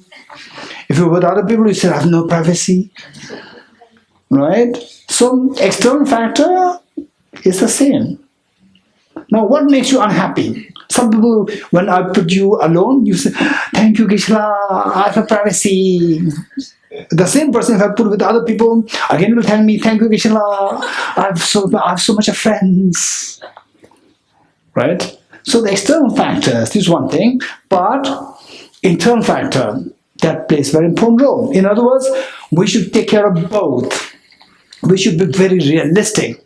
The Buddha's teachings are extremely, extremely realistic, practical. We should be very practical, and oftentimes we go into the two extremes. One extreme is that always looking for happiness outside. Looking for happiness outside, right? Looking for happiness outside. Okay. So how many of you know this beautiful saying by His Holiness the Dalai Lama, where His Holiness says that when you are young, you risk your health to look for money. right? First, you risk your health, right? You work so hard, 16 hours, 18 hours work. You risk your health to get money. Once you get money, you risk your money to get the health. Because you become ill, then you go to hospital. Then you just spend lakhs of rupees very easily, lakhs of rupees. First you spend years and years to get lakhs of rupees. Then in a day, 2 days time, you spend all the money. Right? This is totally meaningless. Okay, so the point is that we should be very realistic. That external factors, internal factors are there. For our suffering, these two factors are there. Some people, they go to extreme saying that look for happiness only externally, suffering only blaming external. This is one extreme. This is known as materialistic. Total materialism. Excessive materialism. This is one extreme. Other extreme is by attending PANORAMA. Oh, now I learn internal, external factors. It's purely internal. It's purely internal. This is not PANORAMA. You're getting it? If you get this impression, you got a wrong PANORAMA. It's not the correct PANORAMA. Okay, so some people, they go to, oh, I went to this retreat, that retreat, so far I learned that everything's mind. You are sick, it's your mind. Right? You are hungry, it's your mind. You get a job, you don't get a job, it's your mind. You did not pass the IAS. UPSC, what else? What are the exams? GMAT, what is your mind, right? I don't get through my IAS of the office exam, entrance exam, it's your mind, right? This is one extreme, right? So Buddha's teaching is so practical, both factors involved. So what we do is that external factors, internal factors. Of the two, both are involved. External alone? No. Internal alone? No. Both are involved. So therefore, we have to learn how to take care of both. This is Buddha's teachings. You're getting it? We have to take care of both, not just internal, not just external. Now the next question is, okay, let's say you try one. Either you want to remove the external or remove internal. You remove one of them. Okay, tell me, how feasible is it to get rid of all the external factors? How many external factors are there? Huh? Innumerable are there. Innumerable external factors are there. So to think of removing all the external factors is next to the impossibility. To think of removing all the external factors is next to the impossibility. But we have to have two plans. Immediate plan, long-term plan. Immediate plan, okay, in the long run, so tell me, in the long run, what do you want? What do you want? Oh, I don't want hunger. I don't want to be hungry. I want to have a momo. This is just a very immediate thing. It's not a long-term plan. Long-term plan is that I should get into all my suffering, that I should get a good job, that I should be able to benefit so many people, and so forth. We should have a big plan. And the immediate is that I should not be hungry. I should not be cold. I should not be under scorching heat.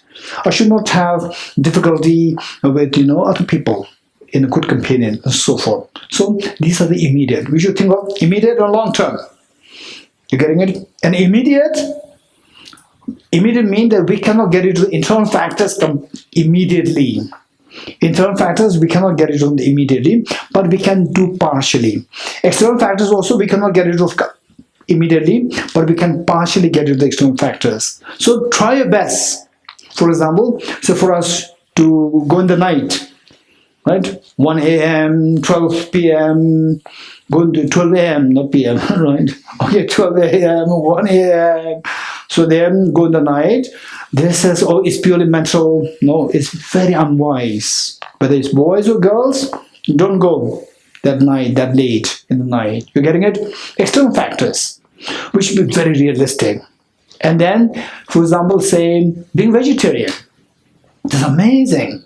Being vegetarian is so good, But then by being okay, now earlier when I used to be non-vegetarian, I used to enjoy momos. I would go to have parties with my friends. So now I'm vegetarian. I went to PANORAMA. Then I went. Then he said vegetarian is so good. Then I changed it. Now there's no fun in food, right? Or you want to go to first hotel? What first hotel is vegetarian? It's just the grass, right? And then you just ignore your food, and then you become sick. And then other people will say that, hey, Hamala, don't become vegetarian. Look at this girl, who became earlier. She looks very smart. Now look, she's so frail, sick, always hospital. So you become a good example to encourage people not to become vegetarian. You're getting it? So therefore, the point is that when you become vegetarian, be a good example, right? Don't neglect your food. Be very practical. Don't neglect the food. Don't say everything is mental, right? Say you get the almonds, you get the tofu, you get the dal, and these things, you don't neglect your food. That's very good example of being vegetarian. Okay, so these are taking care of the external factors. We have to take care of the external factors. We have to take care of the internal factors as well, not just pure external, internal, both. For the immediate measures, take care of both. For long-term meaning, to get rid of all my suffering and to have the maximum happiness. To get rid of all my suffering and to have the maximum happiness. This is my long-term plan. Each one of us, you should have a long-term plan. Okay, for this, the question is whether or not it is feasible. You're getting it? Whether or not such a thing is feasible. What is such thing? To have the maximum happiness and to get rid of all my sufferings, to get rid of all the miseries. You're getting it? Whether or not that is feasible. Answer is yes. All the sufferings, they are like the sound of a clap. Sound of a clap. Just as the sound of a clap happens because of the two hands coming together, all my miseries come into being because of two factors, the external factors and the internal factors. All the external factors, they're innumerable in number, but the internal factors is just two. It's just two. Get rid of these two, then the internal factor is gone. Then it's just external. However strong the external factor, no sound. The sound of your misery starts. This is the long-term measure. Long-term measure of getting rid of all the suffering. Okay, who wants that? Who wants to have the miseries become zero? Boys or the girls? Ladakis, non-Ladakis. Buddhist, non-Buddhist. Educated, uneducated. 30 plus, 30 below. Oh, you're getting it? This is a reality which pervades across the border of the humanity, border of the sentient beings. Okay, this is reality. Now the next question is, what I said is that external factors for long-term, immediate plan, long-term planning. Immediate plan will take care of the external factors as well as the internal factors. Okay, to make it very short, because that it's just 9 sessions, so I'll make it very short. Say that external factors, right? For example, if you're sick, okay, it's internal, right? Okay, no, go to hospital, right? Notice that, go to hospital if you're sick. No, I learned from PANORAMA that is internal factor. No, this is not the point. You're getting it? Go to hospital. See the external, get rid of the external factor. External factor, get rid of that by taking the medicines, and external illness will be removed. You getting it? Internal factor, subdue your ego. Just immediate measure. Immediate measure, I said immediate measure. These say they mitigate the power of the external factors, mitigate the power of the internal factors. And the long-term thing, I will explain later. So immediate, oftentimes most of our problems are because of the ego. Because of the ego. You're getting it? In a very loose sense, ego. Right? For example, if somebody says, why are you here? PANORAMA, why are you here? Right? Am I not allowed? Why not? Why not? Why they are allowed and why not me? Right? Why not me? Right? No, you're not. They are those people who always come to Tibet house. Right? Why not me? Right? Okay. Whereas if the same person tells somebody else, you don't really mind. The same person tells you, why not me? This is known as ego. So ego is hurt. Right? And then somebody maybe says, okay, no, he's joking, she's joking. No, why should he joke to me? Again, me. This is ego. Ego has various degrees, and ego is the one which is the most powerful weapon which destroys your happiness, which destroys the peace of your mind. First, learn how to get rid of the ego, how to mitigate the power of the ego. This is so important. It doesn't matter whether you're Buddhist or non-Buddhist, whether boy or girl, whether young or old. It doesn't matter. Ego, as long as the ego is there, you are never happy. As long as the ego is there, you are never happy. Okay, so immediate measure, external factors, take care of the external factors. For example, the late night, don't go. When you have to go to the hospital, when you're hungry, go to the kitchen. You're getting it? Take these measures. When you're cold, make sure that you keep warm. Put more layers of clothes. Internal factor, just tackle your ego. Okay, that is the immediate measure. Now the long-term measure. Long-term measure is what? Immediate measure means to give you the immediate happiness, to get rid of the immediate suffering. That is immediate measure. It doesn't mean that this is, for example, say, if you have, let's say that if you have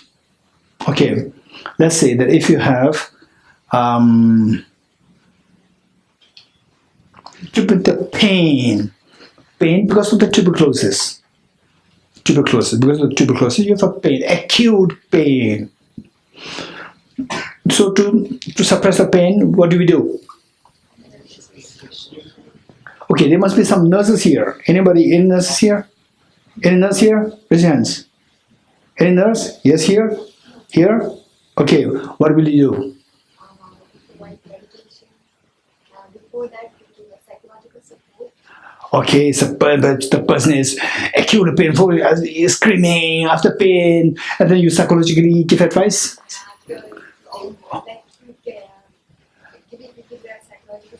No, listen. You have to see to the scenario. Scenario is the person screaming out of pain, not out of ego. Again, ego means, okay, first give painkiller before you give the psychological advice. Psychological advice will come later. Right? First give the painkiller. Painkiller will remove the pain. Okay, now the whole life no pain? No, it's just an immediate pain, just an immediate measure. You're getting it? It's just an immediate measure. It's not a long-term measure. What's a long-term measure?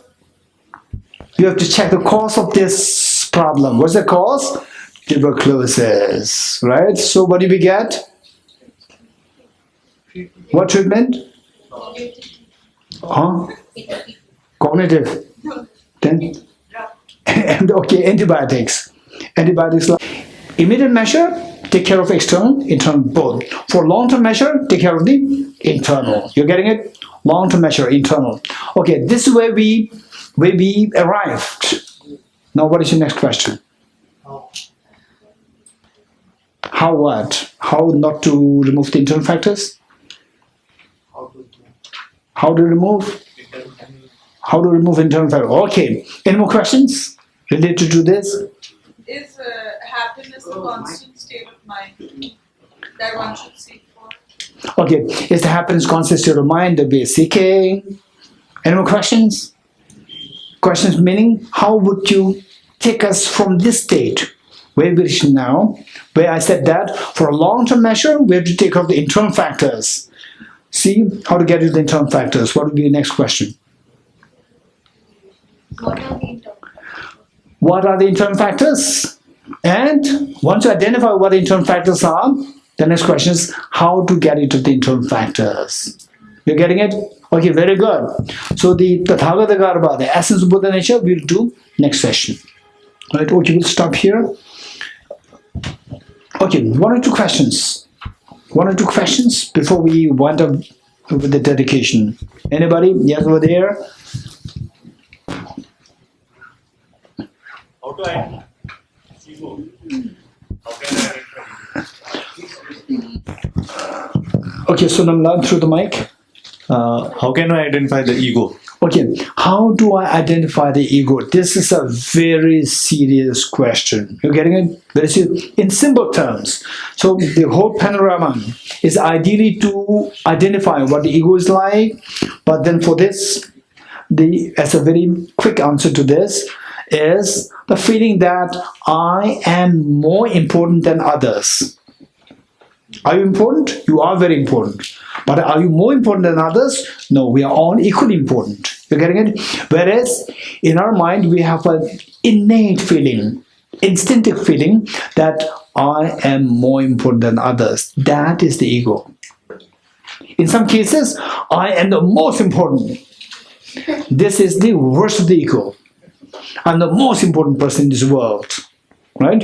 If somebody asks you, are you the most important person? The person will say no. But in our action, we can see that. For example, say if you all say June 25th June in Delhi, what's the weather like? Pleasant? Hot? Hot or very hot? Don't just say hot, right? Extremely hot. Extremely unbearably hot. Okay, so there, and we sit like this without aircon, without air conditioner for like 4 hours, and then we're all sweating, thirsty, not getting water. And then I said that, okay, there's only one glass of water. Who likes to drink it? What do you say? Me. You're getting it. I. What about others? No, not me. What about others? Yes, but me. Which means, although you don't explicitly say that I'm the most important person, in this gesture you are saying that I'm most important. Why you? Why not others? Answer is, I am more important than others. This is the answer. So this is the ego. You're getting it? That I'm very special. I'm more important than others. This is the one which creates all the problems to the individual and to the family and to the community. Okay. As you were telling that at the time of meditation, we have to keep our eye on 40 degree and open. So, but we find that is difficult to. What should be the status of eyesight? Maybe we constantly have to keep our eye at one place, or we can move sometimes. Close our eyes and sometimes. Okay, this is a very practical question. Keeping the eyes closed, no, keeping the eyes open is not an easy task. It's quite challenging. And of course, it's very challenging. Not only challenging, it's very challenging. Very challenging because on the one hand, our mental consciousness should be meditating. On the other hand, our mental consciousness is following the eye consciousness. What the eyes is seeing, your mind is, your mental consciousness following that. So therefore, it's challenging. Because it is challenging, we need practice. If it's not challenging, we don't need practice. How many of you want the practice to have breakfast? How many of you want practice to have breakfast? We don't need any practice, right? We know everybody is expert in having breakfast, right? If it's not there on the table, unlucky. If it's on the table, you don't need anybody to teach you how to have breakfast. We don't need practice because it's very easy. Where it is difficult, we need training. And once you're trained, it'll take you at there's a high level experience of the lightness, high level experience of meaning to you. So therefore, keeping eyes open, try it. It should be quite challenging for about a week. In some cases, even for about like they say 10 days, 20 days, and so forth. We have to try it. Okay, any more questions? Okay, if not, then who does the dedication prayer? Lojala.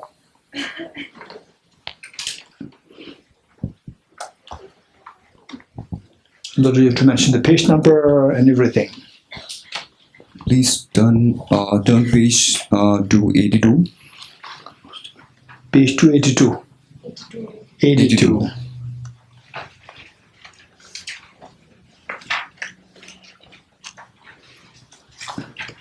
Regional dedication.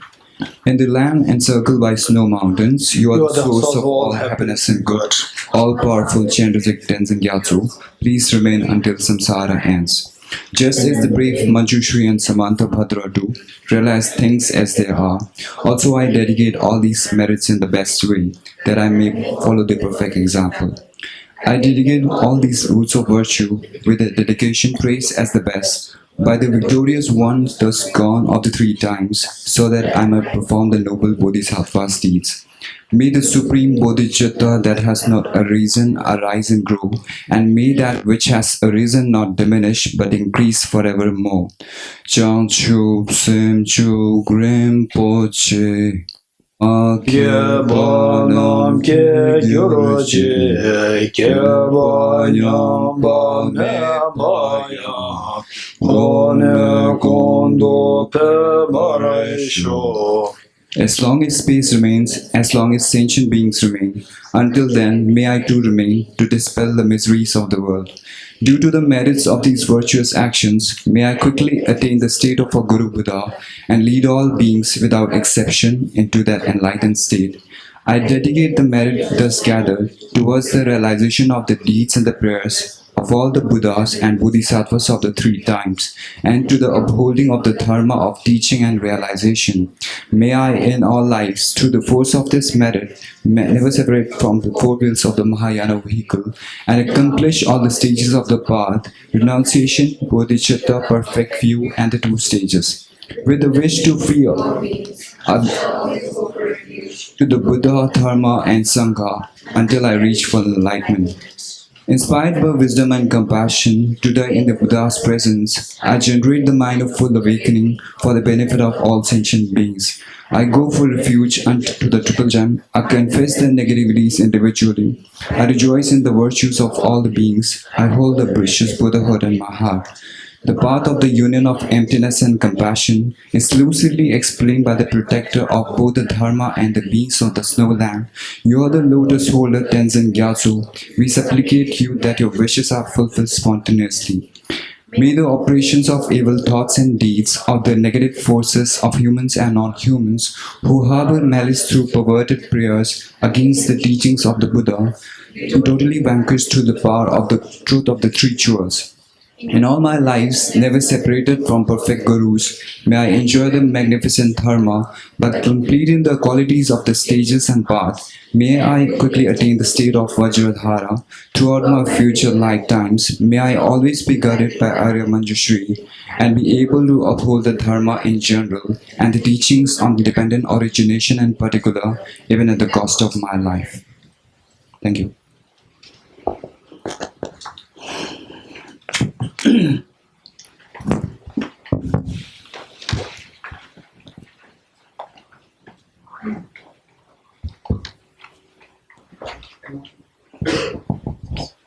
Good evening, everyone. On 21st of December, we commemorated the 600th anniversary of Jetsongma Parinirvana.